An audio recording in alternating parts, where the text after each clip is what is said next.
She was shocked to learn that her daughter hadn't died, but was actually adopted by her best friend. Her heart completely shattered, watching her own daughter call someone else mom, and seeing them so close and affectionate. She couldn't hold back the overwhelming emotions inside anymore. She just wanted to rush over and grab her daughter back. So, she got herself drunk. Stumbling under the influence, she made her way to Jia-En's house. Years of pent-up resentment and frustration exploded at that moment. She accused Jia-En of ruining her life like this, and claimed that she had never truly seen her as a friend. Jia-En was stunned by this sudden accusation, thinking Mylan was just rambling due to the alcohol. She was about to approach Mylan to comfort her when Mylan suddenly rushed toward the child, and grabbed the child tightly, repeatedly muttering, "Mommy loves you, I'm sorry," and such. Her grip was so tight that the child's face turned red from struggling to breathe. Before Jia-En could make sense of Mylan's actions, Ting-Yu barged in, looking furious. He angrily demanded to know what Mylan was doing. His angry demeanor made Jia-En, who had no idea, think he was protecting her and the child. She kindly suggested that he take Mylan home. After Ting-Yu left with Mylan, Mylan's phone was accidentally left on the couch.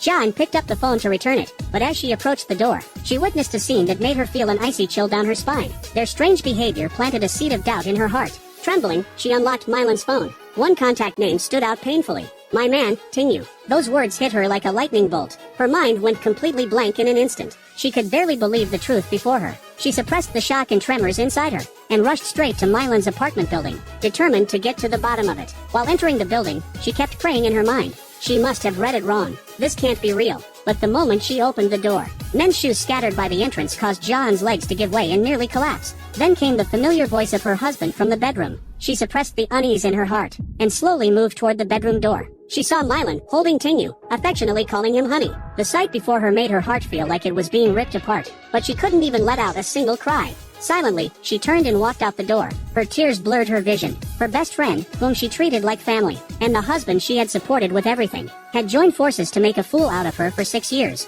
At that moment, the rain started pouring outside. Jia-En walked alone in the rain. The cold rain soaked through her clothes, but it couldn't put out the fire of anger in her heart. Recalling her husband's odd behavior before, she suddenly realized she had been living in a carefully woven lie, betrayed by both the person she trusted most and her closest friend. The immense blow caused her to completely collapse. Drenched, Jia-En returned home, and saw that her husband still hadn't returned. The pent-up emotions could no longer be suppressed. She let out all the anger that had been building up. After calming down, she went to her daughter's room, looking at her sleeping daughter. She still didn't know that this child, whom she cherished so much, was actually the flesh and blood of her best friend Mylan and her husband Ting-Yu. Once her emotions had slightly settled, Jia-En got up and walked to the living room. Her phone screen lit up. It was a message from her husband, claiming there was an urgent matter at work and he couldn't come home tonight. Get some rest with the child. Looking at this obvious lie, Jia-En let out a self-deprecating smile. Even now, he still thinks he can fool her like a fool. Laughing bitterly, the tears uncontrollably welled up. All the years of frustration, suppression, and deception